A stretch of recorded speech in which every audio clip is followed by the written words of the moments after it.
Check it out. I'm going to let y'all in on a little secret. So, my name's Oncer Grove. Thank you for tuning in to this podcast. So, I'm working on this new fucking project. This new secret fucking project. It's an IT project. And here's what it is. It's some fucking covert shit. Some new shit that's fucking stupid. Oh, man.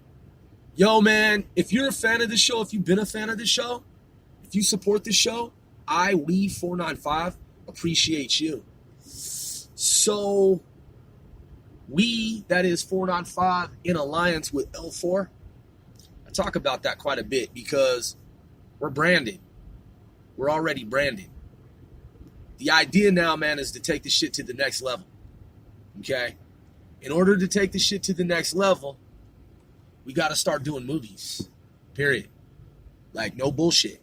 Because there were many years where we didn't really have, like, a YouTube presence in the way that these, like, RICO Act motherfuckers are on YouTube. You know what I mean?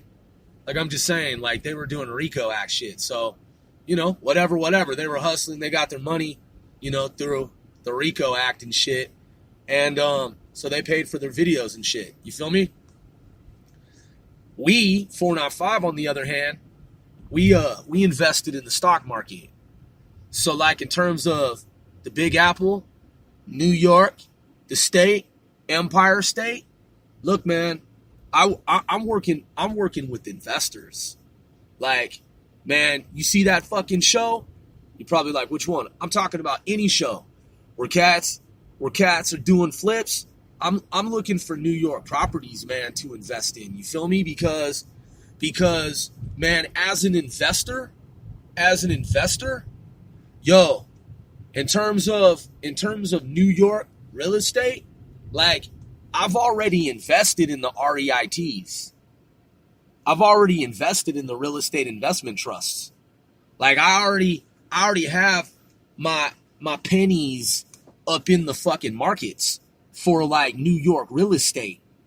You know what I'm saying? And Florida and California. So, that being fucking said, we're not even fucking playing around. Plus, I put my pennies on defense companies, and software and IT companies. So I've invested money in the markets, and I'm monitoring the stock market around the clock.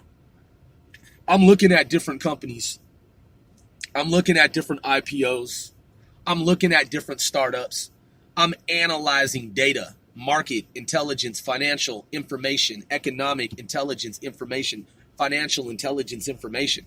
I'm looking at companies, man, with the forensic lens, through a forensic lens. I'm analyzing, dissecting, deconstructing. I'm looking at the moving parts and the non-moving static parts, man. I'm looking at all that shit. I'm looking at the numbers. I'm doing the math. And I have software to do the shit. You know what I'm saying? I've got a whole fucking... Dude. And it's not just me. Big Scheme, he's an investor now too. We're looking at data. And I've got my eyes on some companies, man, some cryptocurrency companies. Some people have told me about, like, I knew about Ethereum a long time ago. I actually met someone in the field of IT who he's a cleared professional. He's worked in government like me. And he was telling me about Ethereum, like before Ethereum popped. You know what I'm saying? Like back, like when it was popping, like about to be. And I was like, huh, interesting. And he had bought a shitload of Ethereum. So I knew about that. This cat the other night, he told me about, let me look at my notes. He told me about another company to keep my eyes on. And I was like, oh, for real? And he was like, yeah. So he gave me this, he gave me the ticker symbol. And I looked at my notes earlier today and I was like, oh yeah, dude was talking about that. I gotta do the surveillance. Oh, here we go. Here we go. Black dude. Yup. Let me punch that into the motherfucking device. And I'm not gonna speak on the name of the company, but let me see here. I'm gonna give you all a little insight, little inside info in terms of what I'm looking at on the market. Now, keep in mind, none of the information that I provide you should in any way, shape, or form be construed as market financial advice or information. This nigga got his motherfucking door open and shit. What the fuck, man? This motherfucker got his door open and shit out here. Man, come on, dude, you're in traffic, man. Close your... Okay, there he goes. All right, hold on. So let me type this and then go ticker. Oh, by the way, yeah. Okay. So let's look at this company and let's look at 4 different data points. So, all right, bringing it up. Okay, parent, company. All right. So this is... Oh, shit. So this has to do with Bitcoin. Interesting. It's not Bitcoin, but it's related to Bitcoin. Dope. That dude knew some shit. You know what I'm saying? And like he emphasized it. Now, keep in mind, man, I've studied technical analysis, read the books. I've seen the masters, the pros do it, the gurus, the wizards, and I know different strategies, you know what I'm saying? And some strategies, they indicate don't tell anyone what you invest in. Other people, like say, for example, Timothy Sykes, right? If you sign up, and don't take this to be the truth, you know what I'm saying? Because I don't know if this is exactly how it works. But what he's talked about is that if you become one of his students, and I'm not here to vouch for him, well, I like his videos. I like his personality. I've studied the information, that's been presented to me over the years, multiple years. And I think that what he did, man, was terrific. It was fucking terrific, wonderful, fucking amazing and incredible. I liked his Harvard speech. Shit. So with his program, I don't know what it is currently. And again, I'm not a representative of his company.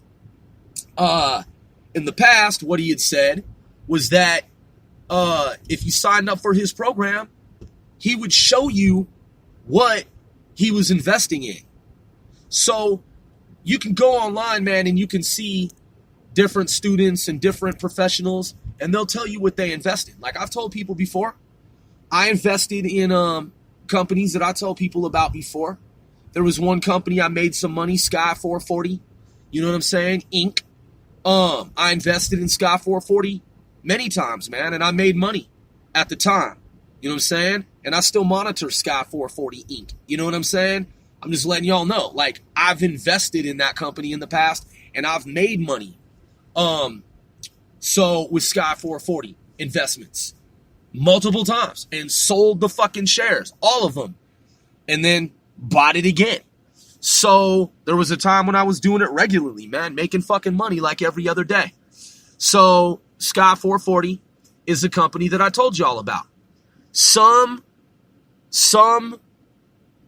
individuals, some people, they'll tell you, don't tell people what you invest in. I mean, it just depends, man. You know what I'm saying? On the situation. So, cryptocurrency for me, it's relevant, but it hasn't been a big thing. Like, I've invested in cryptocurrency services. Like, there's a company in Canada that I was investing in for a while. I made some money on a Canadian marijuana company.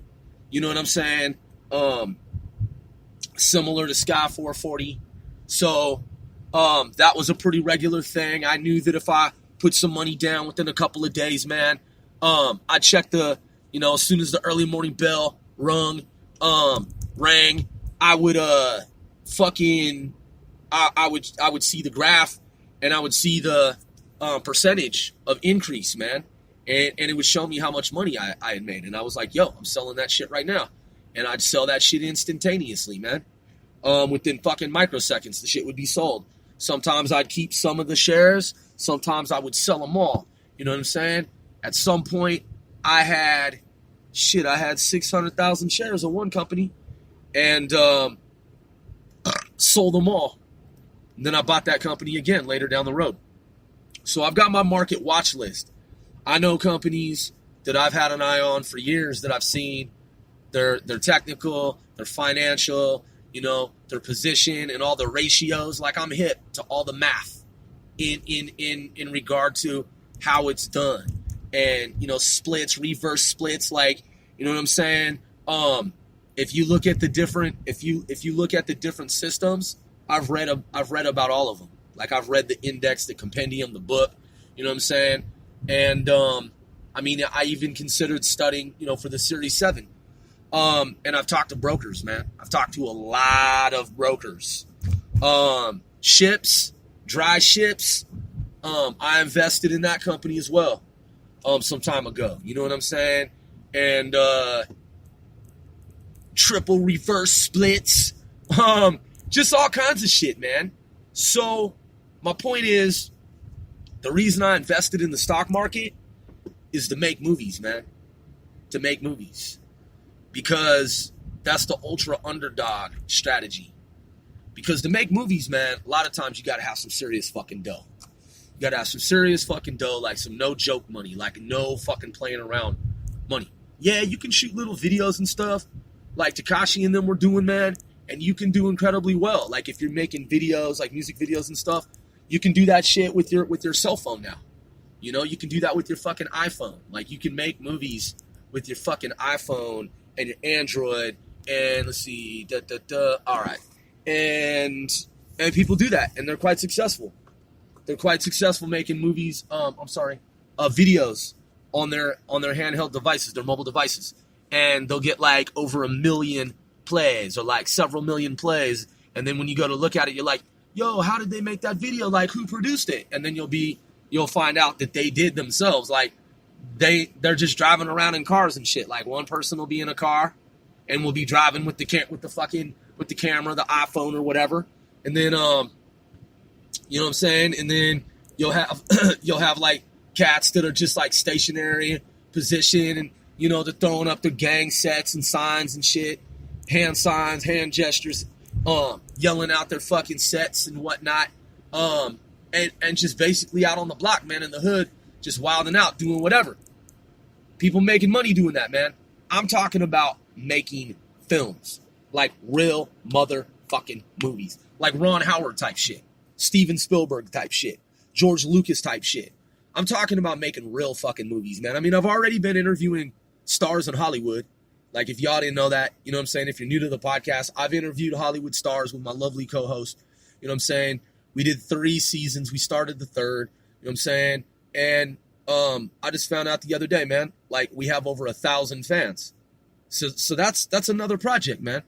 Like, so I don't know if y'all know Hillary Banks, the character from, does anyone know? Hello? Of course you do, man. Fresh Prince of Bel-Air. Come on, man. I interviewed her. You know what I mean? And I'm just saying, like, and then Damon Whitaker's brother, NFL players. I mean, you know, man, just, you know, people in Hollywood, man. People who have turned to film and acting. You know what I'm saying?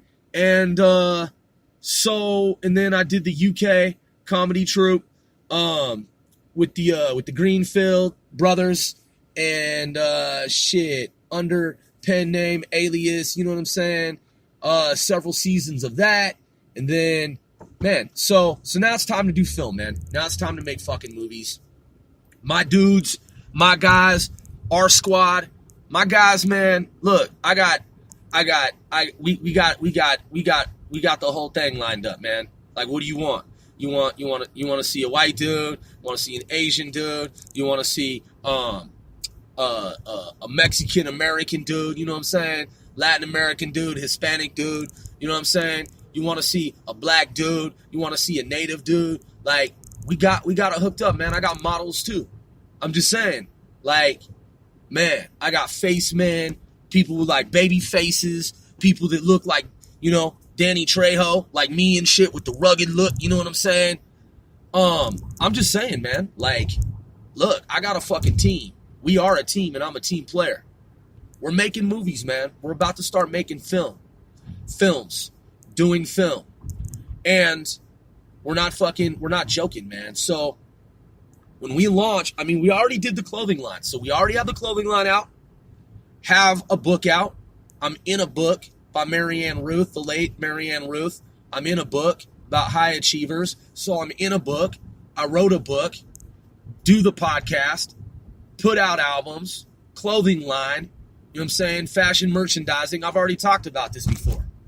So now check this out. Got a new platform I'm about to roll out. About to roll out a secret fucking platform, man, that I've been working on behind the scenes.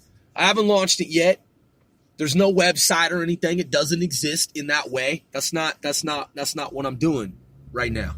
I got something else going on, man. Something top secret and shit. And I'm just letting y'all know, man, that I'm talking to some top people in the industry. I'm talking to top professionals, man, people that have been in films, people that work for like top companies that you know about. You know, I'm talking about household fucking names, man, brand names, like big fucking companies, you know? And people that are professionals, man, at very high levels of the industry. And I'm positioning 495L4 for some ultra high level shit, man, where we just come out of seemingly nowhere, and next thing you know, man, we're on the silver screen. You know, I've been working with software to develop my my screenwriting skills.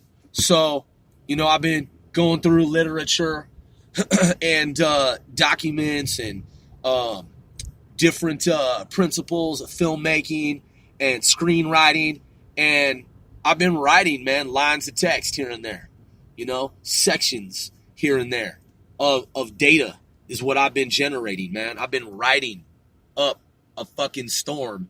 And anyway, I mean, she's got a baby carriage, you know, and another child with her, so I'm trying to let her go, but then cars behind me are honking, and then she's telling me to go, so I'm like, I gotta go, you know? But I was trying to stop, but I had cars behind me, and I was, you know what I mean? So, and she told me, like, I'm not gonna walk across the crosswalk, like, you go. And I was like, okay, thank you. You see how fucking polite I am, man? So yeah, man, it's time for film. It's time to launch into the film making industry, to do it professionally. I got my IMDb credits already, you know, so your boy's already in IMDb. I've been helping my friend, lovely co-host, with her documentary that's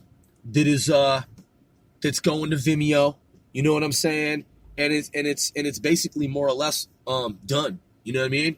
Like, she's wrapping it up. Like, it's all like, it's like man, it's forthcoming. Like, it's done.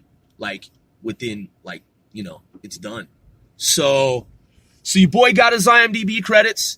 You know what I'm saying? I've been as helpful as I could possibly be with the documentary, man. In relation to everything else that I've had going on with the book and the podcast, and I also did the audio book and the clothing and the merchandising.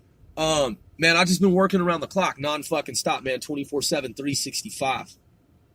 So that's my point, is that now it's time to do film, man. It's time to have some fucking fun, because we've done the hard work. We've already done the hard work.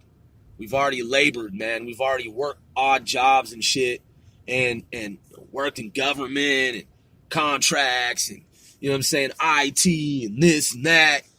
And yeah, man. So check it out. I wanted to recap from the previous episode. I did the nonstop hip hop weekend. I was talking about some artists and some composers and some film, some stars. And what I said in the previous podcast, I would hope that you would check that out if you haven't already. Let's talk about the 1980s. And just as a very quick recap, For some reason, man, I said Eliza Minnelli. It's Eliza Minnelli, man. And I knew that, but for some reason I was like, it's just like when I mentioned the rap group, I said Street Militia. And then when I listened back on the podcast, I was like, yo, why did I say that? The name of the rap group is Street Military. So I've always known that it's Liza Minnelli. In fact, I mentioned her before in one of the other podcast episodes. But for some reason this evening, I said her name incorrectly. I said Eliza Minnelli in Dudley Moore. Don't know why I said that. And then I caught myself in hindsight and am correcting myself now. So when I was talking about Miami Sound Machine, man, what I also had meant to say was, like, for some reason I left out David Bowie. I mean, David Bowie, also someone that I've listened to, man, from the 1980s, man. Big fan of David Bowie. Gloria Estefan. Can't forget Gloria Estefan. Y'all familiar with the song Sarah? Sarah, Sarah, no time is a good time. Whatever the fucking chorus. We're going to look it up, man. That's one of my favorite songs, man. Hold up. And I actually had a crush on when I was in junior high school. I was one of a handful, like actually two. Yeah. There were only two light-skinned dudes in the school that I was at. I was in another school district where there were only three of us, like three black mixed kids in the whole school district. That was a country town. Back on the West Coast, I lived with my aunt at the time on 5 acres of land. Your boy Grove rides horses too, just to let y'all know. I know how to saddle up. I know how to ride bareback. You know what I'm saying? I used to ride, man. I used to be part of that equestrian lifestyle. You know what I'm saying? So Sarah song. Sarah by Jefferson Starship. Okay, it says lyrics. Go now, don't look back. We've drawn the line, move on. It's no good to go back in time. I'll never find another girl like you. For happy endings, it takes two. We're fire and ice. The dream won't come true. Your boy can't sing, but yo, man, the song fucking Sarah is ultra dope, bro. Bros and sisses, brethrens.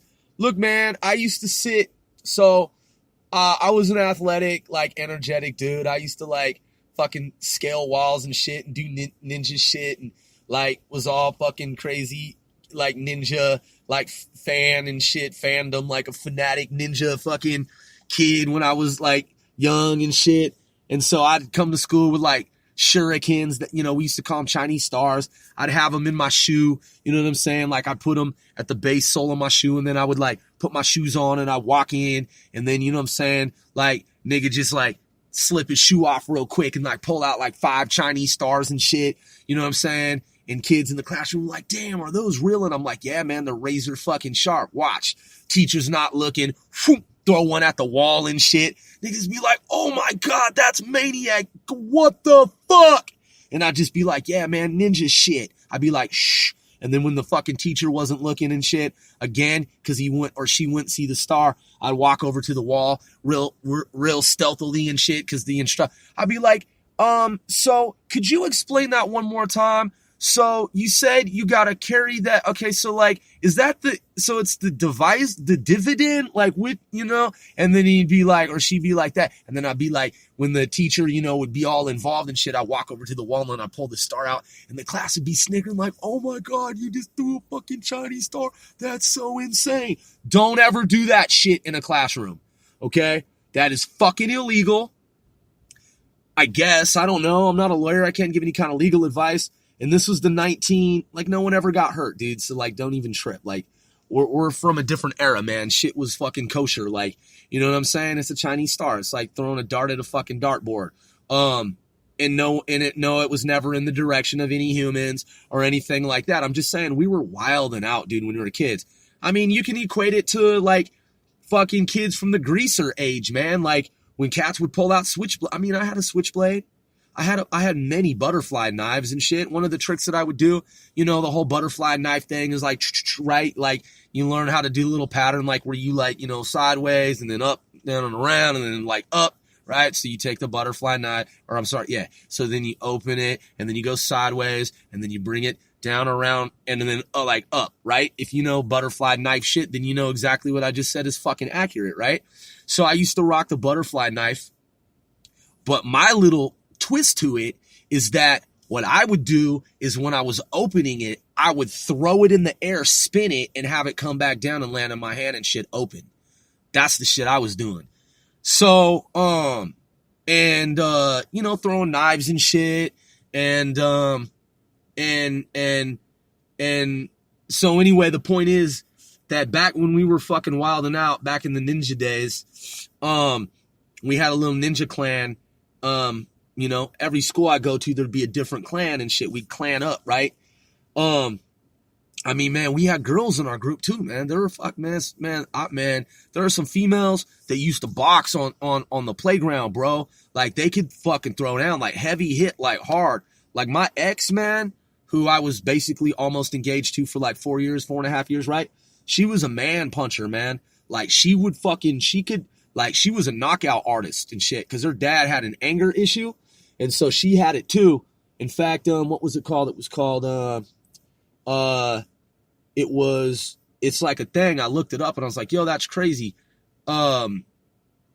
Because people don't know about it. Like, it's like you think it's one thing and you keep hearing the one thing, but it's something like anger disorder or some shit, right? And I was like, holy shit, man, her dad had it. So like genetically it transferred to her. Like, man,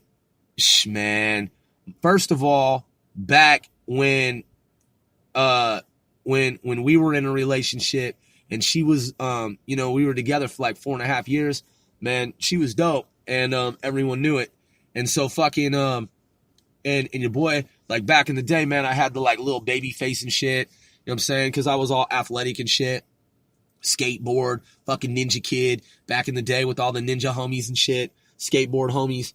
So we were wilding out, scaling buildings and shit, fucking, you know, climbing trees and street posts and, you know, fucking creeping through shit, doing all this shit.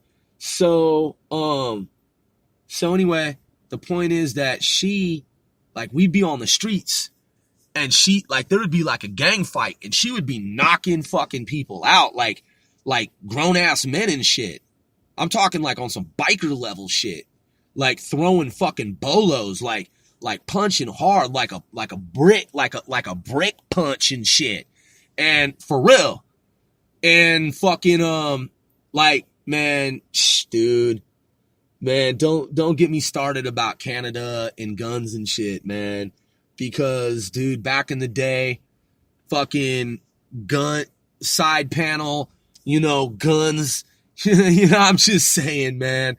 Like, there was the one time where we were downtown and shit, and the police rolled up, and, like, I took the 380 and put it in her purse and shit, because she was like, yo, give me the strap. And I was like, what? She's like, give me the fucking strap. And I was like, okay. And she just, like, reached over and, like, grabbed it from me and put it in her purse and shit. And the cops, because she did the math, they didn't have an officer to search her down. It was all men, and they had a law back then. So she's just sitting there looking all dainty and shit. You know what I'm saying? And then we're standing there, and they search us. They don't search her. She's got the 380 fucking loaded pistol on her. You know what I'm saying? But she was packing too, which was fucking brazy and shit. And at some point, man, she was so ganged out, she was driving around with the red flag, like hanging off of her rear view mirror, like wearing a red hooded sweat jacket. You know what I'm saying? Like all out gang shit, and pistoled up too in the Sentra. I'm saying she was ganged out, like strapped the fuck up. Man, my ex was a soldier though, man, for real, honestly. And back in the day, man, and she was CMQ, Criminal Minded Queen, Queens. She was Criminal Minded Queens. The set she was with was an extension of DIE 495. and they were criminal-minded queens, and they were fucking ruthless, man, and they were fucking, dude, they were dangerous. You know what I mean? I'm just being real. I'm talking in the streets with niggas. In fact, her homegirl, and she's white Caucasian, in case y'all want to know, her homegirl was in Seattle in BGD territory, Black Gangster Disciple territory, man. And there were also Bloods in that neighborhood and shit. And there was some crossfire shit, man. And her homegirl got hit in the ankle and shit. You know what I'm saying? And her homegirl, her man at the time was this Crip dude from California who lived in Seattle. And he was one of the like first Crip dudes that and he knew, you know, obviously that I'm, you know, Bloods and shit back then in the day. So but you know, we were cool with each other, you know what I'm saying? So like my girl and he and his girl, we all used to fucking like chill and shit and like drink 40s and shit and watch movies, man, and fucking do stayovers and shit. You know, he was a Crip dude, man, from fucking California. And, you know, if y'all know where Yesler is in Seattle and shit, man, I mean, fuck, dude, back in the day, he was a little bit older than me too, man. I mean, he was like, you know what I'm saying? Like a young man and shit. But fucking, you know, my chick at the time, there was one time where she was like, she told him, she's like, yo, let me see your strap. And he's like, what? She's like, yo, let me see your strap. And he's like, man, I ain't gonna let you fucking see my strap. She's like, come on, man, let me see the fucking 9 milli. And he was like, why do you want to see it? She's like, just let me see it. And he's like, nah. And she's like, come on, just let me fucking see it. And he's like, stop playing, man. Why do you want to see my gun? She's like, I just want to see it for a second. So he took his fucking strap and took the clip out, right? Obviously, like, hello, there's still one bullet in the chamber. She took the gun and she was like, went to put it to her head, man, and went to pull the trigger like a fucking idiot. And he knocked the gun out of her fucking hand at the last second, man. She would have blown her fucking brains out. If not blown her brains out, man, shot herself in the head and it wouldn't have been fucking good with the 9. So, you know, and then there was one time she like was drunk in, you know what I'm saying? We're all gang, you know what I mean, at the time. So it's like her homegirls, my homeboys, were out on the streets and shit. And she's acting all fucking crazy, like stepping in front of cars like a millisecond before, and I'm like grabbing her like at the last second. You know what I'm saying? Because I don't know, you know what I'm saying? Like I just see her doing. I'm like, what the fuck are you doing? And like I'm talking I'm talking millimeters away. Some motherfuckers just riding, because niggas out west, man, they weren't even trying to slow down for her, man. They're like, man, they're thinking at the time, man, look at this stupid ass bitch, nigga, just gun that shit. Like just crazy, like no regard for human life type shit. And I look over with like, what the fuck, man, last second shit. And then I'm asking her, man, I'm scolding her like, man, what the fuck are you doing? What the fuck are you thinking? And she just smiles and shit. I'm talking suicidal shit, man. So anyway, she got married to some dude, but whatever, you know what I mean? Point is that back in the day, that's the kind of shit that was going on. So when I was younger than that, I was at this one school, and there are these two, and I was also a class clown. You know, I was always clowning, obviously, like I just said, because I'm throwing ninja stars and shit. So these two very attractive young women, they were like, do you like my friend? And I was like, huh? And I did, right? But I was shy back then, man. I was super fucking shy. And they're like, my friend likes you. And I was like, what? and now keep in mind, I had crushes on both of them, right? And they were like, but this is what's weird, is like, I never thought that I could like date any of them. You know what I mean? Like, cause I was a kid, dude, and I was super fucking shy and I had like no idea what the fuck I was doing. So in terms of like women and shit. So, one of them, she says, are you gonna be here at this school next year? And I wasn't, right? I should have stayed at that school, man, but I ended up going back to I ended up going back to EVT, man. And then let's see, I went back to EVT. Then I went to California, and then I went back to the EVT. Then I went to Chicago. Then I went to New York. Well, actually, before that, I was in 25 plus states. I was going back and forth to Canada. Anyway, like all the time on the weekends and shit, like dozens of times. So anyway, fucking the one female, she's like, yeah, we just want to know, like, if you're going to be here next year, because it was like the last few days of school. Now, keep in mind, I thought I had zero game with these two females that I had a crush on. One of the females that I had a crush on, and I had, like, it was equals, like, right down the middle. I liked them both, like, equally. But I was, we're kids, man. And we're going into, like, we're going into, let's see, what was that, the end of, it's like middle school shit, man, like, to high school shit. And so she's like, yeah, because the thing is like, if you're going to be here next year, she wants to date you. She wants to be your girlfriend. And I was like, holy shit, dude, I should have fucking stayed at that school, man.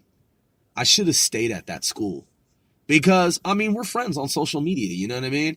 And I just look back like, damn, I was fucking stupid. Like, what the fuck was I? I just wanted to go back to the EVT, man. Because that's where the exciting shit was going on. The town that I was living in that I'm referring to, dude, it was upscale. It was fucking dope. Right along the coast. They got the ferry and shit down there, you know what I'm saying? That goes across to the island. You know what I'm talking about? My mom had her college degree. We had the condo. You know what I'm saying? I had the video games hooked up. No, this was before Nintendo. Was it? Yeah, wait. Yeah. No, this is pre-Nintendo. Wow. Was it pre-Nintendo? Because I was at North. I went to North.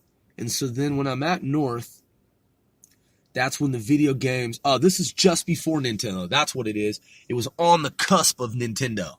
And so fucking... Nintendo Entertainment System hadn't even come out yet. That's how long ago it was. But it was coming out like that summer. So anyway, like a fucking fool, I wanted to go back to the EVT. And it was really fucking dumb, man, because I persuaded my mother to do that, man, and we didn't really have to do that. And so then I went and got involved in the gang shit, man. But whatever, man. You know what I'm saying? Coulda, woulda, shoulda. You know, you can't, like, regret shit like that. You just kind of got to look at it 20/20 hindsight and be like, damn, that was stupid of me. But the point is, man, is the song Sarah, like, her name was Sarah. You know what I'm saying? So it's like I would hear that song at nighttime, and then I'm like, what? You know? And then, you know what I'm saying? And then her other friend, you know what I'm saying? She was like, I lived here, and then she lived through the forest for me. You know what I'm saying? Like, she was on the other side of the forest, and then, like, her neighbor was a boy that I used to play with, and we all played ninja and shit like that in the little forest that was between where my condo was, which was, like, just down from the coast, and then she lived in the homes that were, like literally through the forest, like, one block. It's like a block of forest. It's like a little square, man. I mean, maybe, yeah, like a block and a half through the forest. And then she lived on the other side in the homes. So I lived in the condo. She lived in the homes. And then, like, there was a bunch of boys in that neighborhood that I used to, like, play ninja with and shit. And anyway, I should have just stayed there, man, at that time and finished out my school there. But I didn't.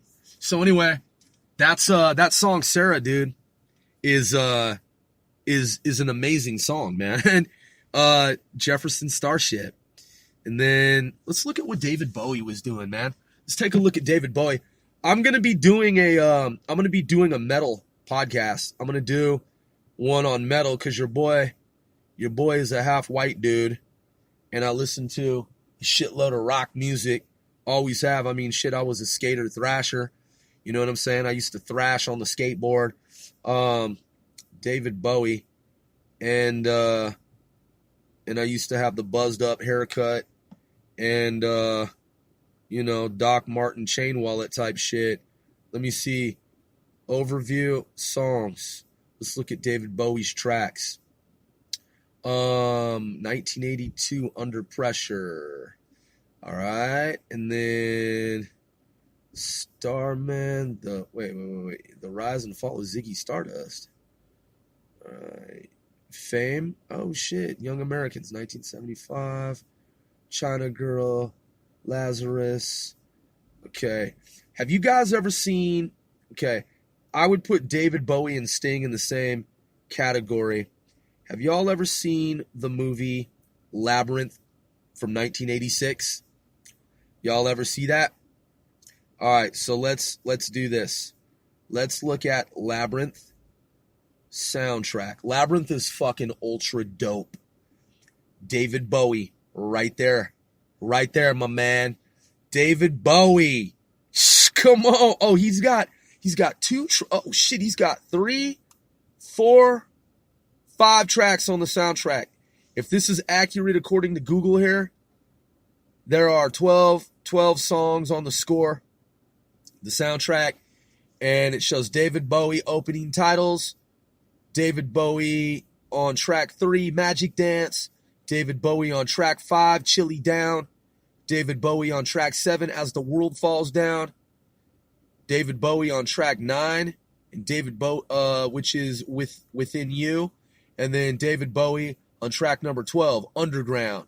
So let's count them up. 1, 2, 3, 4, 5, 6.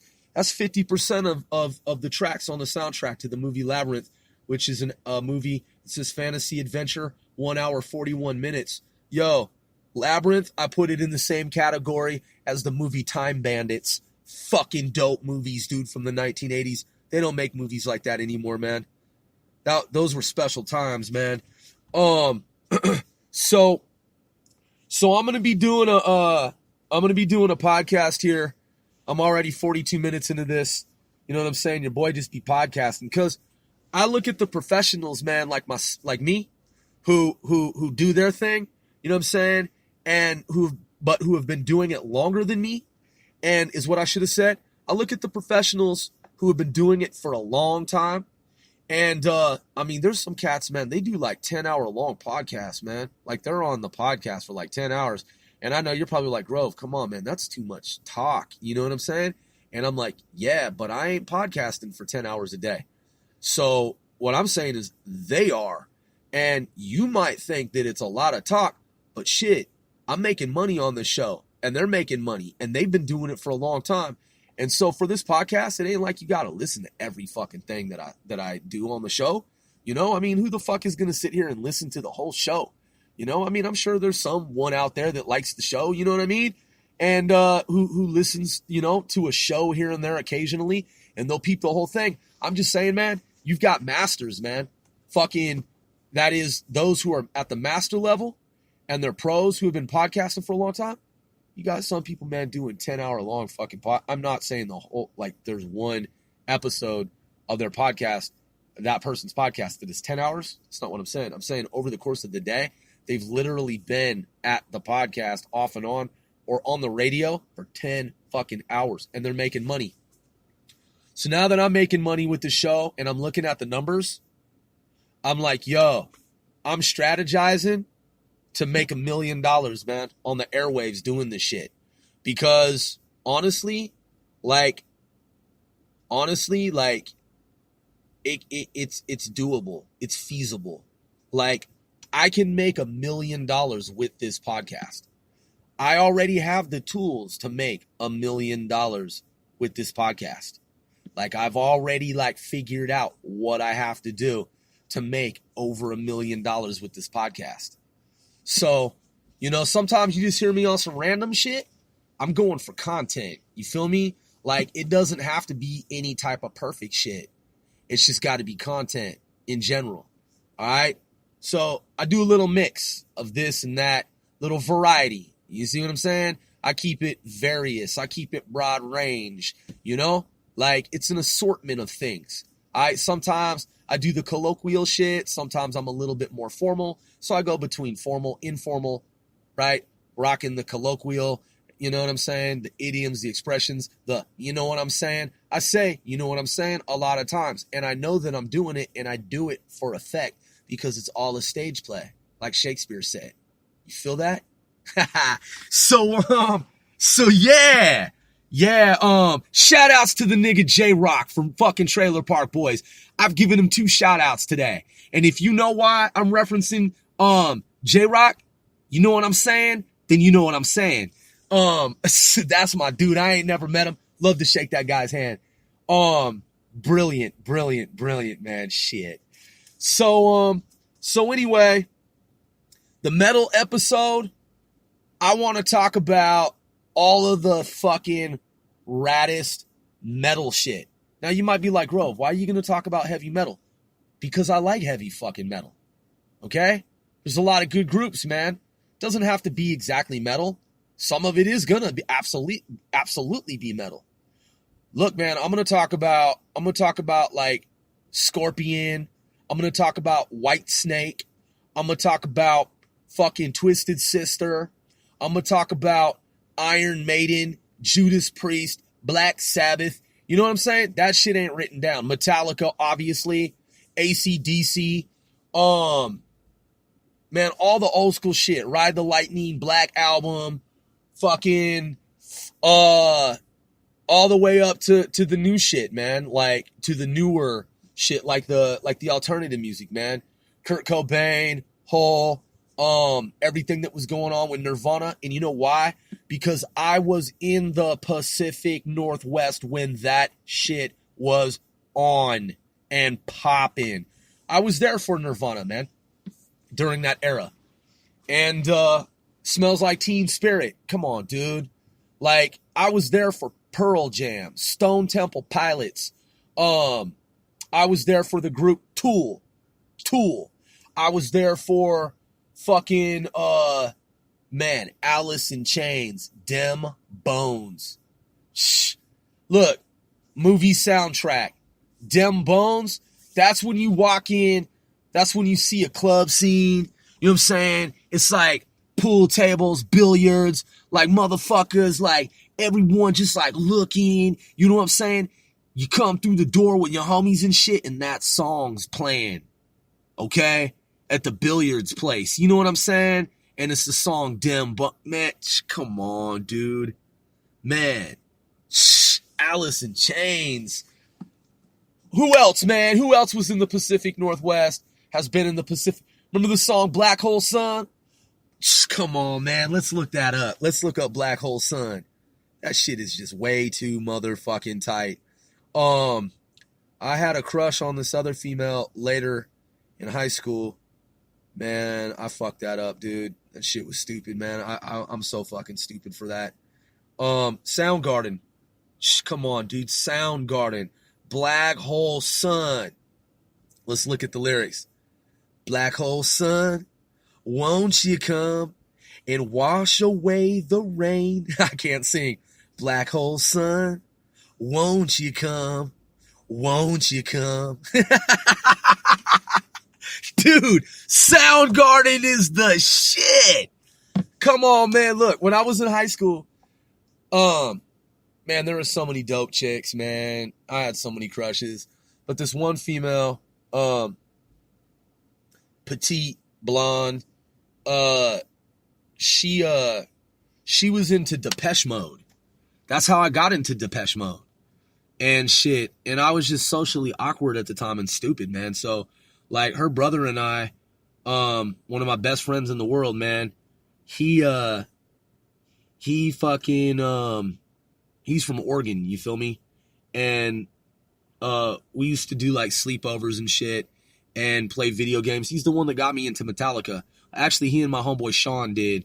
My other ninja homie. Shout outs to Sean. You know what I'm saying? My boy was in a coma for a while, but he pulled through, man. He came out. You know what I'm saying? Solid. In fact, I went and saw him, man, when he was in the when he was in the trauma center and shit, living at the residence for people You know what I'm saying? And I gave him a copy of the album and shit. And what's kind of fucked up, man, is I don't even know if he remembered me, man. Like, I mean, he was my child, like he's my friend, like, but he was in a coma, man, and he sustained like a major like injury and like trauma, man. And like I don't know that if he even knew, like, you know what I'm saying? But they let me sit there with him and talk to him and shit, man. And he couldn't really speak at all. He couldn't talk, like, and he was just watching like the Mariners game and shit. And because he's really into sports, man, you know what I mean? But I don't know that he recollects like us as kids, like training to be ninjas and shit. It's fucked up, man. But I hope he's better now, man. You know, I ain't seen him in shit. That's when I put out the November 12 project. 2001. What is this? 19 going into 20, 18, 19 fucking years ish, man. So, but I gave him a poster. You know what I'm saying? That's my boy. In fact, he's the one who got me into b-boying. He's the dude. Like Sean was one of the coldest. Is one of the coldest ninjas, man. Like from back in that era, that day. He had the Nike like jacket that was, you know what I'm saying? You could fold it into a pillow, and then you could put it on the ground, like inside the gymnasium. And you could spin on it like with your hand, and you could break dance with the shit. And he had the fresh Nike shoes, fucking like if you saw that dude like back if the internet existed back then, the type of shit that he could do with his body was like some Bruce Lee shit. I'm serious. That dude is fucking gifted. Like Sean should have been in movies, man. Like if we had cameras on us back when we were kids, that dude could he could do like parkour type shit. Like he could fucking run up a wall, and you're like, how is that even possible? Like he'd run a certain distance up the wall. You know, like some cats will just like hit the wall and then like flip backward. He could do that, but he could also like run and like get even like farther up the like wall and then like flip out of it and shit. And then tumble and like, man, he could like spin sideways. Like, man, he's like Jet Li. Like he's a cross between like Jet Li and Bruce Lee. He should have been fucking special forces, man. Man, honestly, Sean could have been CIA, man, for real. Like that nigga was cold, man. That was my dude, man. Sean and the homie Clinton. You know what I'm saying? Sean and my homie Clinton. We all trained together back in the day, man. And like I'm just saying, like, you know, those were my dudes, man. And Eric, my homie Eric, Clinton, Sean, you're saying, and then, yeah, man. So fucking, but he was doing amazing b-boy shit too, man. So he would fuse b-boy shit with like b-boy moves with martial arts. He was like, if you've seen the movie The Last Dragon, Barry Gordy, let's look that up. Is it Vanity? Hold on. We've looked it up before, but let's look it up again because let's see. The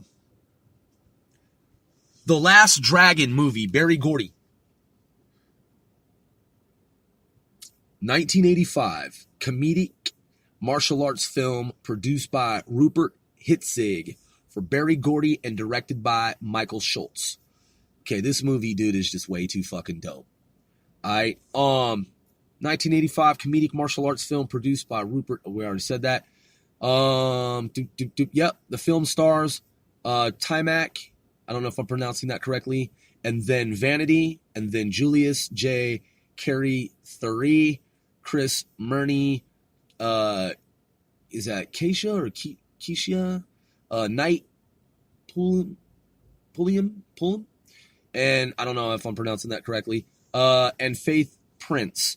Choreography was done by Lester Wilson and Lawrence Laritz. All right, so check this out. One of the fighters in the movie, Ernie Reyes Jr. Okay, let's look at Ernie Reyes Jr. I don't know if y'all... Ernie Reyes... No, okay. Now it's Google's like doing shit I don't want it to do. Ernie Reyes Jr. All right, so Ernie Reyes Jr. Is an American actor and martial artist known for his acting work in films such as The Last Dragon. Oh shit, I forgot about Red Sonja. Teenage Mutant Ninja Turtles, Teenage Mutant Ninja Turtles 2, The Secret of the Ooze, Surf Ninjas, and The Rundown. Look, man, if you saw the old movies, man, like Revenge of the Ninja, let's look this up.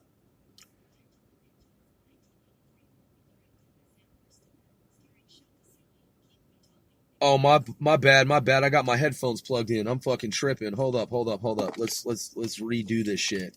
Hold on. Because I was like, yo, where the fuck is the audio? All right, here we go. Revenge of the Ninja.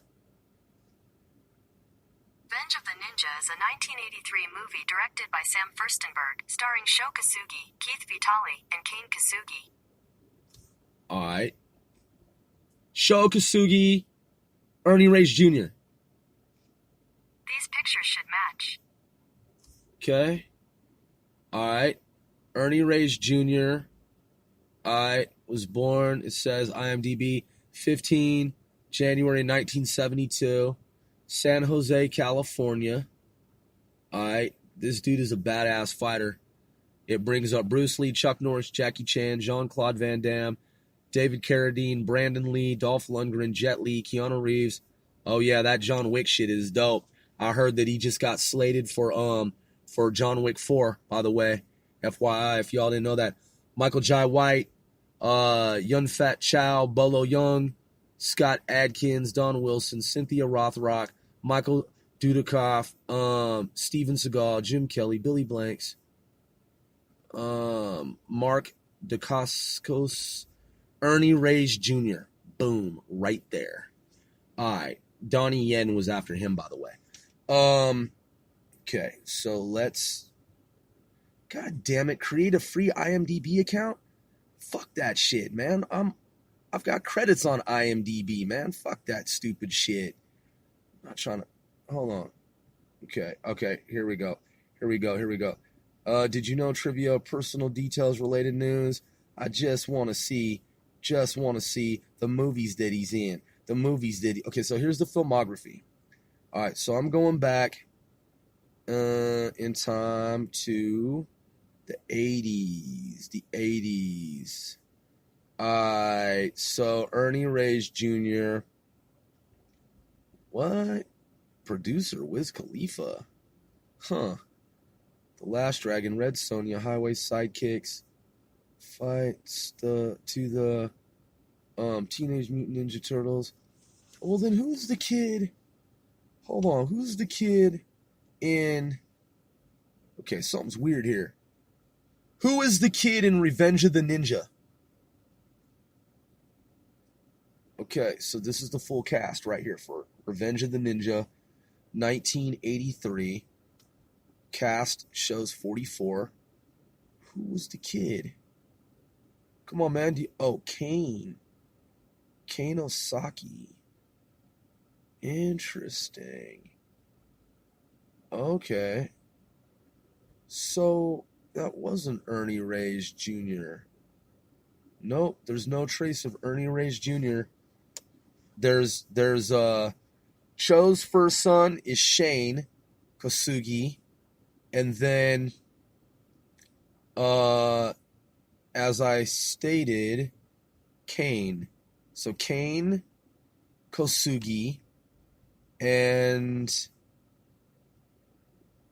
why do they have them in Shane? Kane and Shane. Huh. All right, so for some reason in my mind, I thought that Ernie Reyes Jr. was in that movie, but he's not. But still, Ernie Reyes Jr. is a dope fighter.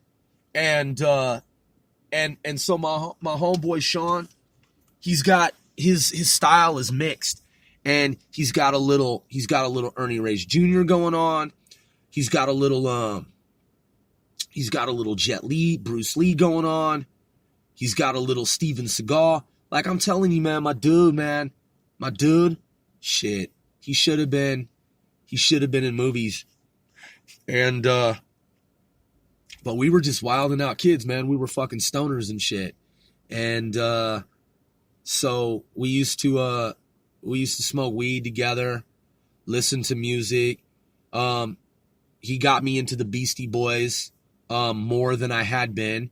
You know what I'm saying? I like the Beastie Boys from the very beginning, but I'm saying we used to play the Beastie Boys like around the clock. I mean, my cousin Rizzo also got me into the Beastie Boys. Sean liked Beastie Boys, still does. You know what I'm saying? I would imagine. I mean, you know, like I said, he was in a coma for some years. And then also Metallica. And we used to just sit in the back room, man, and smoke weed. You know what I'm saying? And he had the boom box and shit. He was one of the first cats I knew with the boom box. And fucking, like, he had some serious, like, weapons for a kid. Like, I'm talking stars, dude, like fucking dangerous shit. And so we'd always be, like, you know, sparring and practicing, like, fighting and shit with kids in the neighborhood and around town. Like I said, the homie Clinton, the homie Eric, and lots of kids, man, from where I'm from. So that was back then, man. And so he's one of the dudes that got me into Metallica. My other homeboy, his sister, she used to listen to, like, The Cure and, like, Depeche Mode and Bjork. That's how I got into Bjork. That's how I got into Depeche Mode. Because she used to hang out with this crew that people would call them, like, Batcavers and shit. And honestly, man, like, just being a boy and saying stupid shit, man, like, I said inappropriate shit, like, oh, you guys are Batcavers. That's what I'm talking about.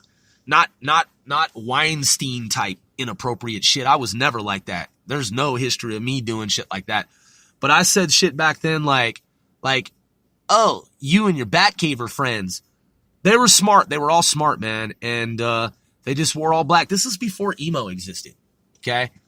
These girls weren't stupid. They were actually quite fucking brilliant, like, bright and, like, smart. And they were friendly, but we were just dumb. Her brother was really smart. He and I were both honor roll students. And their family's from Oregon, man. And, yeah, man, so, like, there are just a lot of things, man, like, where back then, like, looking back, man, if I had just been, like, not as, like, obnoxious, dude, because I was obnoxious, and that was my thing, man, was, like, being obnoxious. If I just could have not been obnoxious back then, man, I mean, shit. So anyway, y'all get the drift, but yeah, man, fucking, and then later, you know, we partied and shit, and her friends would be there and stuff like that. But then, you know, later, everyone, like, had boyfriends and got married. So, fucking, so back then, man, those were the groups in the Northwest, a lot of them, man. Let's look up Silverchair. Let's go. You know what, I've already, you know, I'm going to do a separate, like, metal thing, but I just want to look at a few. Metal Chair. No, Silverchair. What the fuck am I saying? Silverchair. All right, rock band. All right, Australian rock band formed in 1992. Okay, let's see. Seattle grunge. Here's a summary from Wikipedia. Grunge is a rock music genre and subculture that emerged during the mid-1980s in the Pacific Northwest U.S. state of Washington. Interesting. And then it says, particularly in Seattle and nearby towns. The early grunge movement revolved around Seattle's independent record label Sub Pop and the region's underground music scene, which I was part of. So you know what, man? That's fucking dope. That's when Seattle was the shit, okay? That's when Seattle was absolutely the fucking shit. This is some of the best times of my life, dude. Like, man, back then they had, like, there was a dude, I'm just being honest, man. I wasn't really into it. Like, I mean, it's kind of like a girls thing. Anyway, there was a rapper named Candyman, and girls were like, there was the one song, Knocking the Boots. Come on, dude. Candyman, Knocking the Boots. Knocking the Boots, song by Candyman. Right motherfucking there. No shit. What year was that? 1990. So yeah, man. So I was in fucking high school, dude. And That's when Kwame, the rapper Kwame, was out. Let's see. Rapper Kwame. He had the polka dots, too, by the way. According to Wikipedia, Kwame is an American rapper who enjoyed brief popularity in the late 1980s and early 1990s. And then it goes on to say he is currently a music producer, sometimes credited as K1 Million or K1 Mil. All right, let's look this up. Rapper Kwame net worth. According to Celebrity Net Worth, Kwame Holland net worth. Kwame Holland is an American MC and producer who has a net worth of $500,000. Born in 1973, Kwame Holland experienced most of his fame during the late 80s and early 90s. It says dollars. That's funny. I mean, shit, dude's been in the game for a minute. You know what I'm saying? So, I mean, how many niggas got $500,000 just lying around in their bank accounts, So he did something. You know what I'm saying? And I'm saying that J-Rock impression coming up. So same saying. You know what I'm saying? I'm saying same thing. What I'm saying is I'm saying that he back in the day, all right, you feel me? I'm just saying, back in the day, he was doing something. And so, like some cats, they ain't got shit, I mean, it's sad, man. Some niggas is impecunious, and quite impoverished. And that's really sad, man. And it's really fucked up. This cat here, Kwame, he had polka dots, man. That was his thing. Like, he used to rock polka dots and whatnot. And it looks like he has longevity and he's been in the game. Because, man, that was fucking, dude. That was way back then, man. And that's when I first started dating, man. Because my homegirl at the time, well, not my homegirl, my fucking girlfriend, she and her crew, that was an extension of our crew, they, and by the way, they were high fashion too, So these females, like, that's what I was gonna tell y'all, man. And I'm gonna tell anyway. This was the era at this time. This is what they were listening to. Shout outs to Kid and Play. I used to rock the high top fade. In fact, man, Sen and I were talking about getting our hair twisted up again, man. I ain't had braids for a long time, but I saw Doki's braids, Korean rapper Doki, and I'm like, yo, I gotta get my hair braided again, man. Like, it's been, man, shit. Last time I had my hair braided, fuck, I must have been like 14 years old, 15, maybe. I used to get my hair permed. You know what I'm saying? Like, I'd get my hair straightened so my hair would be straight. I ain't had my hair straightened in a long time. I mean, my hair ain't really curly like it used to be anyway. I've used a wave brush, man, for years, so my hair is like kind of like straightened out anyway. But, man, I'm thinking about getting my hair braided again and just growing it out. But yeah, man, back in the fucking day, Doki's braids are the shit too. I like that style, man. That's some tight shit. Shout outs to Doki and Jay Park, man. I gotta keep giving them dudes props because they're actually right now, Jay Park's holding down the Pacific Northwest, man. Like, I lived in the town that he lives in, or that he has been said to live in now. So the fact that, come on, man, Jay Park, man, is putting it down for the Puget Sound Pacific Northwest in a major fucking way, in a monumental way. Okay?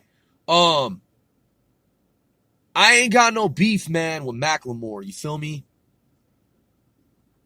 I ain't got no beef with him. I ain't got nothing negative to say about him. There hadn't been anything in a long time since Sir Mix-a-Lot. You know what I mean? Like, Mix-a-Lot came along with Kid Sensation, Nasty Mix, and I met up with the promotional arm that used to be the arm there with like Nasty Ness, and I'm not gonna go into details, man, because that's a sensitive motherfucking subject for me, man. And it's nothing about nastiness. That's not what I'm talking about. Like, I'm talking about something else. And it doesn't have to do with Kid Sensation. Doesn't have to do with Sir Mix-a-Lot. That's not what I'm talking about. So I'll just let you know this. Like, I know Gordon Curvey. I ain't got anything bad to say about Gordon Curvey. I'm talking about Gordon Curvey's neighborhood. You know, and look, man, I told dude, and I'm not talking about Gordon Curvey, but if y'all know what I'm talking about, I was like, yo, man, you know, I ain't on that beef shit, man. You know what I'm saying? Like, I just, you know, the old Seattle was the best Seattle, man. Back when there were the Sonics, Seattle Sonics, you know what I'm saying? I had one of the original Mariners jerseys. I always supported all the local teams and shit, man. And, you know, it's just that after Sir Mix-a-Lot, they're in Kid Sensation, and then when Kid Sensation changed his name and everything, you know what I'm saying? Like, I went to a Kid Sensation concert too. And was it at the Howard Johnson? I think it was at the Howard Johnson. And I fucking, you know, man, it was disappointing, man, that there wasn't so much that took place after Sir Mix-a-Lot, man. It was a really long time before you had any platinum artists, you know what I mean, to fill in like the gap in the Pacific Northwest Puget Sound. It was just like, man, niggas was selling drugs and fucking, you know, doing crimes and shit and like trying to survive and hustlers and it just went down a dark path, man. It just became all fucked up and stupid, man. Niggas was beefing with each other and shit. And it just got ugly, man. It was fucking all muddied and just ugly and, you know what I'm saying? But like at that time, as an independent artist from those trenches, from those streets, from the Puget Sound, from the West Coast, and having also lived in the Bay Area of California, you know, some of my homies, man, they were moving out of the area, like going out to Montana, like I said before, Arizona, Texas, and, you know, all over the country, man, out here to New York. You know, one of my friends from childhood, he's in the military out here. And I think my cousin told me that he flies, man. He flies like helicopters and shit. Jets or something. You know what I'm saying? And so, you know, man, Seattle fucked up, man, at some point. And it is sad, dude, like on one hand. It's pathetic on another hand. Because, I mean, the fucking potential had been there for a long time. And, you know, the other thing that I found out that's weird about Seattle that a lot of people don't know is at some point Seattle was not considered, and I don't know that it ever has been, like a music town. Now, you're probably like, dude, whoa, they got the EMP, like museum and everything, like Grove, whoa, hold on, dude, what are you talking about? What I'm saying is that in the industry, okay, there was a time in history when if you looked at what the industry was saying, like the record companies, Seattle was not considered a music town. Yes, there was grunge. Yes, there was Kurt Cobain and Nirvana and all the groups that I mentioned, right? Rock groups that I mentioned. You've got Heart, a Pacific Northwest, like all women rock band, right? Famous as fuck, man. Between their studio, I've been to Bad Animals. I've been there. Okay? And they got a studio in Canada, or they used to. Thing is, man, that at some time, Seattle was still not considered a music market like LA, like New York, okay? Like Nashville. Believe it or not. Now, I know this shit because I'm an executive, and I have been for a long time. I'm an older dude, man. I'm not a fucking millennial. I'm not a fucking young kid. And I'm a grown-ass man and shit. Goddamn, almost a motherfucking senior citizen and shit. So check this out. The point is that when I was in a business degree program, I've been in so many fucking programs. When I was in the business degree program and stupidly moved around to so many different fucking programs. I was in the business program. I was in electronics engineering. I've talked about this. I'm not even going to go into details because I've talked so much about it so that cats know the backstory. You know what I'm saying? In terms of 495L4, what we do, our alliance, and our West Coast story, man. That you know, a lot of people, shout outs to Hannibal, shout outs to the homie Hannibal, you know what I'm saying? You know, had been with Beat Reapers, DJ Creed, you know what I'm saying, Verse Omega, Casino D, you know, niggas from West Seattle, High Point, feel me, LA, California, all over, Northwest, Puget Sound, you know.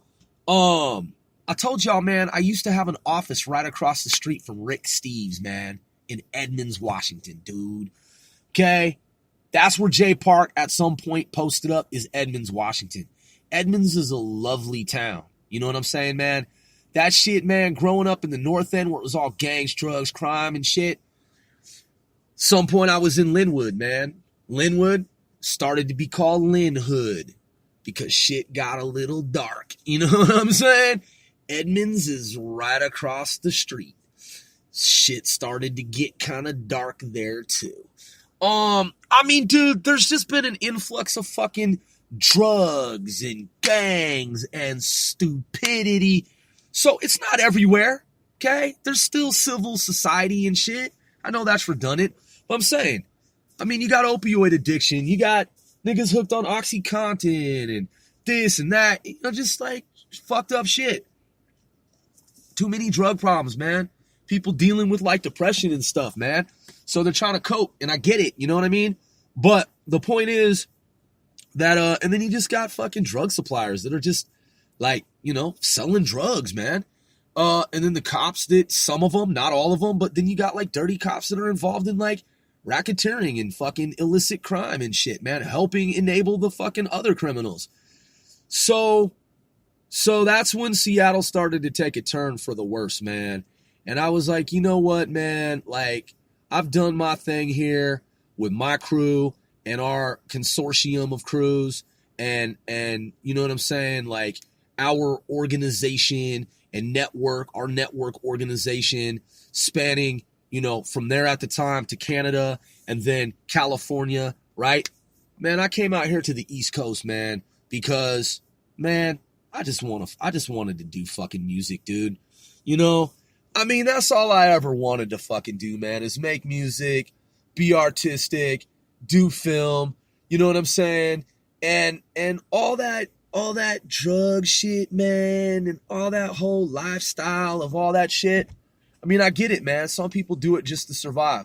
Other people do it because they're fucking sociopathic, man, and they're misguided and they're wayward and they're misled and they be on the dark side.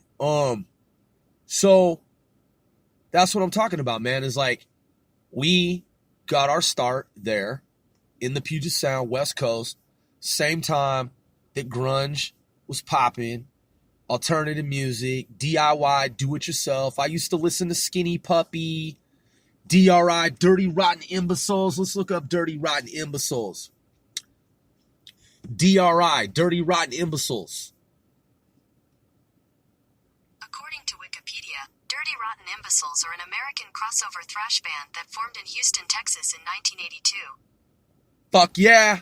Your boy One Sir Grove used to listen back in the day, man, regularly. And then it goes on to say the band is currently composed of two of its founding members, vocalist Kurt Brecht and guitarist Spike Cassidy, as well as drummer Rob Rampy and bass player Greg Orr. Let's look up Skinny Puppy. Skinny Puppy. According to Wikipedia, Skinny Puppy is a Canadian industrial music group formed in Vancouver, British Columbia in 1982. Fuck yeah, dude. I love Vancouver, British Columbia. Shout outs to Coover. Robson Strasse. The group is widely considered to be one of the founders of the electro-industrial genre. Dude. Man, I used to skate so fucking hard, man. So, you see where your boy One Sir Grove, man, has taken it. Okay, you see the timeline and how, I mean, it's a recurring thing with me, man. The nonsense that these niggas is fucking rapping about nowadays, man. So, one of the groups, man, my favorite, I got two favorite rock bands of all time. I put them together, like on the same footing. 2, back-to-back, same level, like right there, back-to-back. All right? Do you know who they are? I'm going to tell you. In no particular order. And again, I'll hold them in the same regard at the same level. Number 1, Queensryche. That's where your boy became a government contractor. I became a government contractor in Bellevue, Washington. Bellevue, Washington, when I was growing up, dude, was dope. And I was working IT projects with an IT squad. And that's when, in this really kind of interesting, kind of strange way, if you will, I met this woman who somehow knew that I was going to be a defense contractor. I mean, I can't even explain it any more than that, man. If I told y'all, you wouldn't even believe me and it wouldn't even make any sense to you. You'd be like, come on, dude, that doesn't even, like, come on, bro. Like, come on, bro. Just telling you, man, truth is stranger than any work of human fiction, any conceivable work of human fiction. So, Queensryche band is an American heavy metal band. It formed in 1980 in Bellevue, Washington, out of the local band The Mob. The band has released 15 studio albums, 1 EP, and several DVDs, and continues to tour and record. I'm going to tell you the best song, man. Best song. Well, there's so many of them. I mean, they're all the best songs. I'm just going to I'm going to tell you which ones are dope. They're all dope, but okay. Operation Mindcrime, right here, 1988. I Don't Believe in Love. Shh, dude. Eyes of a Stranger, Operation Mindcrime, 1988. Jet City Woman, Empire, 1990. Shh, this is when Seattle was so fucking dope. Bellevue, Redmond, Kirkland, Bothell, Issaquah, Woodinville. Shh, come on, man. I used to run distance. And I ran a 10K when I was like 5 years old in Woodinville. And that's real. That's a true story. I got yeah. So, okay. Let's see. Walk in the Shadows, Rage for Order, 1986. Okay, where's my track here, man? All right, so Queensryche, anybody listening? Okay, this is the song, man. 5 minutes, 10 seconds. Go online, man. Go to Google, YouTube, and look up Anybody Listening by Queensryche. Let's check out the lyrics. He says, yo. Yeah, that shit is fucking dope. Quote, he says, quote, why does it say Fell the Breeze? I'm pretty sure that's not right. It's Feel the Breeze? Why does it say Fell the Breeze? Okay, time's so near you can almost taste the freedom. There's a warm wind from the south. Hoist the sail and we'll be gone. By morning, this will all seem like a dream. Dude. Hey, Queensryche, anybody listening, the way it shows the Puget Sound, come on, man. Come on. The Empire album, Operation Mindcrime, all of that fucking shit, dude. Listen, man. Stop it. All right. Disturbed. According to Wikipedia, Disturbed is an American heavy metal band from Chicago, formed in 1994. 1994, the same year that Bone Thugs and Harmony put out Creeping on a Come Up. Says the band includes vocalist David Draymond, guitarist, keyboardist Dan Donegan, bassist John Moyer, and drummer Mike Wengren. They have had very few lineup changes, with Donegan and Wengren being the two remaining original members. Let's check out their tracks here, man.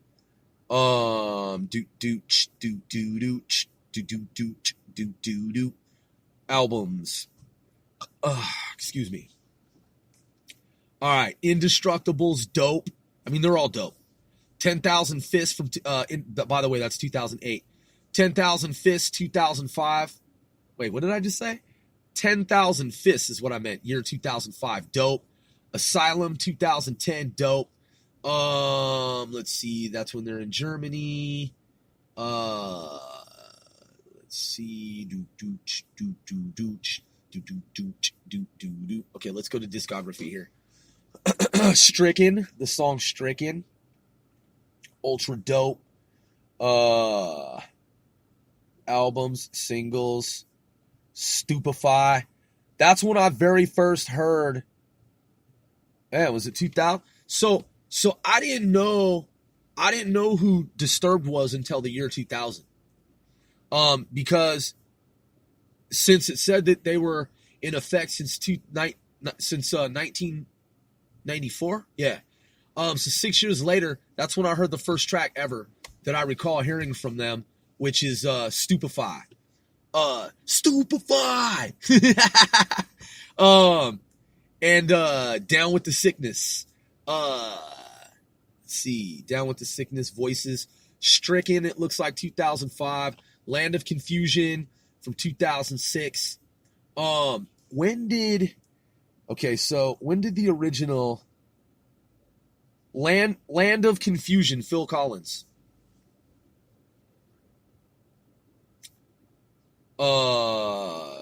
Genesis, 1986. Genesis band members. The band members of Genesis include Phil Collins, Peter Gabriel, Steve Hackett, and others. So from 1986 to 96 to 2006 is 20 years, right? Did your boy do the math right there? 86 to 2006, and then Land of Confusion, Disturbed.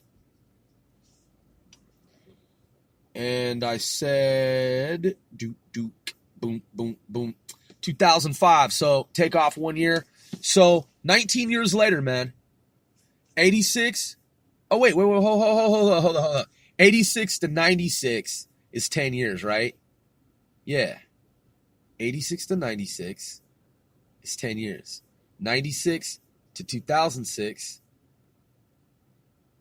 is fucking 10 more years. Yeah. So it's been 19 years. Right? Am I doing the math right? 86 to 96 is 10 years. 96 to 2006. Yeah. So fucking 19 years. So they released Disturbed 19 years after Disturbed 19 years after Phil Collins with the group Genesis released a they did basically, it's not exactly a cover, it's like a remake, right? They did a revamp, like they did an homage to the original Land of Confusion by Genesis. So man, check out both of them, man. Check out the original Land of Confusion and check out the Land of Confusion that was done by the group Disturbed, man, the band Disturbed. You know who else I've been checking out, man? You know this song, this is Looking Back at Me, see that I never really got it right. All right, hold up. Is it Cold song? Crossfade. Crossfade is fucking dope. Dude, Crossfade is fucking dope. Dope. That song that they do, man, Cold, Jesus criminy. OMG. That shit sounds so rad, dude. That shit is just fucking so fucking goddamn tight, dude. Okay? I fucks with POD. Alright? I fucks with Rage Against the Machine. I fucks with Breaking Benjamin. Feel me? I fucks with Coldplay. Okay? I fucks with Rob Zombie. Slipknot. I mean, come on, dude. There's so many fucking bands. And I fucks with them. You know what I'm talking about? So yeah, your boy Grove, man. Man, what you know about the group Stryper? Come on, Mike C and I were talking about Stryper the other night. Stryper.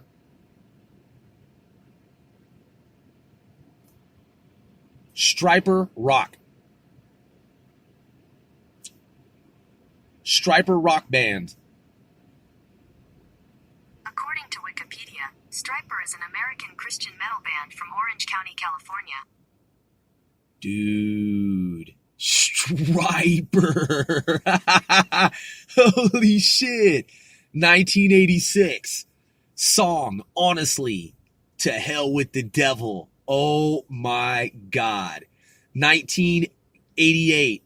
Always There for You. In God We Trust. Dude. I'm going to leave it at that, man, for this particular podcast episode. I'm your boy, One Sir Grove, OSGOE. Thanks for tuning in.